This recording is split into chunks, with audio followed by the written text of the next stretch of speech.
जिल्ह्यामध्ये पाऊस विश्रांती घेतोय आणि उघाड म्हटलं की अनेक शेतकऱ्यांना ज्यांनी कमी पावसावरती पेरण्या केल्यात, माल उगवूनवरती आलाय, पण अशा काही भाग आहे तिथे 8 दिवस जरी पाऊस उघडला तो दम धरणार नाही, अशा अवस्थेला आजच्या या व्हिडिओमध्ये गुड न्यूज आहे।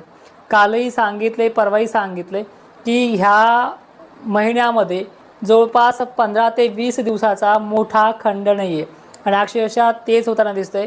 बंगालच्या उपसागरामध्ये कमी दाब आणि लवकरच परत अरबी समुद्रामध्ये कमी दाब, ह्या दोन्हीच्या वातावरणामुळे महाराष्ट्राला पुन्हा झडीसारखा ते काही भागांना अति जोरदार पावसाची नोंद होणार आहे। ती तारीखसुद्धा काल सांगितली, पण आज पूर्णतः जिल्हे तालुक्यानुसार तो आपण अंदाज पाहणार आहोत आणि विशेषतः 9 जुलैला सुद्धा 100% क्लिअर वातावरण नाही आहे, पण हा जोर मात्र आजच्या पेक्षाही चांगलाच ओसरतो आहे। तर ह्या ही जी काही उघडीप आहे ती किती दिवसाची, कोणत्या जिल्ह्याला कशी आहे, आपण हे व्हिडिओच्या शेवटपर्यंत पाहूयात। लक्षात घ्या, जळगाव असेल, नाशिक क्षेत्र असेल, पावसात जोर ओसरतोय, पण सटकारे बिटकारे काळ्याकुट ढगांच्या फळ्या ह्या दिवसभर निघत राहणार आहे। अधूनमधून हलके फटकारे किंवा ढगांचा जर आकार मोठा राहिला अनेक भागांमध्ये तिथे चांगल्या पद्धतीचा पाऊसही पडू शकतो। जसा आज हसनाबादला किंवा जानेफळ मिसाळ या भागांमध्ये खूप दिवसापासून पाणी नव्हता, तिथे आज पाऊस झाला शेवटच्या दिवसाला। तर हे पुढे चालून कसं चित्र राहील हे देखील व्हिडिओच्या माध्यमातून आपण पाहूयात। सांगलीला सुद्धा उद्या ऊन, सूर्यदर्शन आणि एखादोन ठिकाणी बऱ्यापैकी पावसाचे सटकारे पाहायला मिळणार आहेत। कोकणात मात्र जोर कायम आहे, फक्त तीव्रता कमी होते, अन्यथा उद्या सुद्धा पावसाचा जोर या कोकण किनारपट्टीला मुंबई सारख्या ठिकाणी कायम आहे।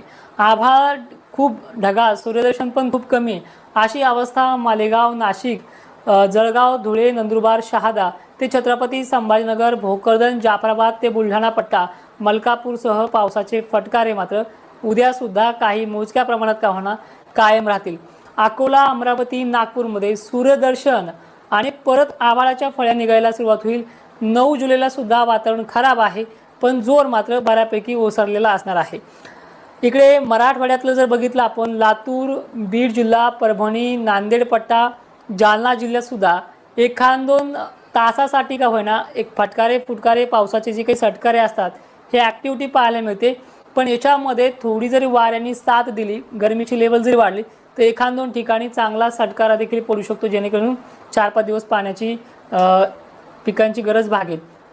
त्यानंतर मराठवाड्याबरोबर विदर्भाला सुद्धा आभाळ येत राहणं, एखादोन ठिकाणी स्थानिक वातावरणाचं पडणं असे आहे, अन्यथा जोर हा ओसरायला आता सुरुवात होते।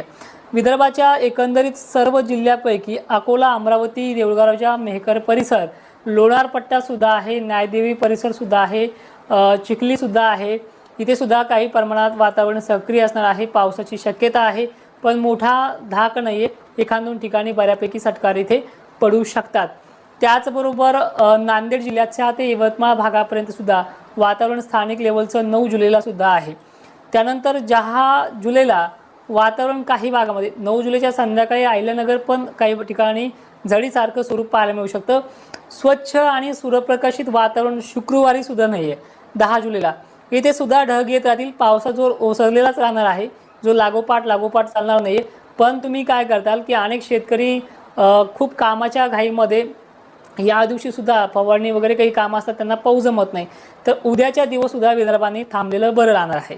त्यानंतर शुक्रवारी सुद्धा मराठवाड्यामध्ये बीड जिल्ह्यामध्ये अहिल्यानगर, छत्रपती संभाजीनगर इथे सुद्धा आभाळ आणि स्थानिक वातावरणाचा कुठे मोठे पाऊस हा पडत जाईल, म्हणजे जो गॅप आहे त्या गॅपमध्ये शिरवाळ पद्धत आणि हलक्या शिडकाव कुठे मोठे का होणार राहणार आहे।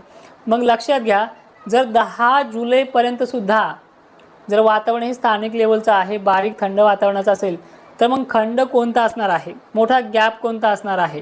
त्यात महत्त्वाचं म्हणजे मला ही गोष्ट मी मगाशी व्हिडिओमध्ये सांगितली की आता 10-12 पासून ते 14 पर्यंत जो काही गॅप मिळतोय म्हणजे फक्त 4-5 दिवसाचा गॅप आहे। याच्यामध्ये काही मेसेज असतील, कारण की आभाळ गेलं की मेसेजला जोर येतोय, तो म्हणजे सुपर अल्निनोचा। घाबरले जाऊ नका, 14 तारखेपासून वातावरण पुन्हा बनणार आहे आणि 15 ते 16 पासून मराठवाड्यामध्ये काही ठिकाणी बीड, जालना, हिंगोली, नांदेड पट्ट्यामध्ये पावसाला सुरुवात होईल आणि पुन्हा 4-5 दिवसामध्ये परत दमदार पाऊस तिथे वाढायला सुरुवात होईल। त्याचबरोबर सगळ्यात अगोदर पाऊस स्टार्टअप होईल तो म्हणजे नागपूर जिल्ह्याला. एकंदरीत 14 तारखेला नागपूर जिल्ह्यामध्ये पाऊस हा आगमन करणार आहे. नागपूर जिल्ह्याच्या अनेक भागांमध्ये, चंद्रपूरमध्ये, गडचिरोलीमध्ये आणि भंडाऱ्यामध्ये बंगालच्या उपसागरातला कमी दाब हा वरती सरकणार आहे, त्यामुळे तिथे काही ठिकाणी पाऊस होऊ शकतो. भंडाऱ्याला मात्र 14 तारखेला मोठ्या काही ठिकाणी पावसाची शक्यता राहणार आहे. इकडे मुंबईला सुद्धा 14 तारखेला पुन्हा लो प्रेशरचा पाऊस येतोय. तो पाऊस ह्या पावसा इतका मोठा राहील हे अद्याप सांगणं कठीण आहे, पण ते वातावरण बनणार आहे. 15 जुलैला म्हणजे एकंदरीत लक्षात घ्या, उद्याच्या 9 तारखेला सुद्धा बारीक सारीक पाऊस आहे, आभाळी आहे. पण लगेच 15 जुलैला 10 जुलैपासून 14 तारखेपर्यंतचा गॅप आहे 5 दिवसाचा ते 6 दिवसाचा.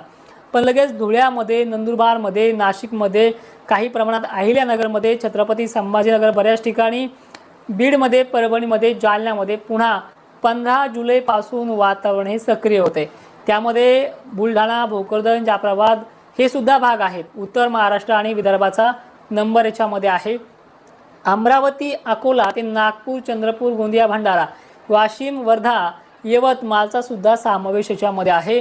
नांदेड सुद्धा याच 15 जुलैच्या पावसाच्या वातावरणामध्ये येणार आहे आणि 16 पासून पुन्हा लातूर वगैरे भाग येईल.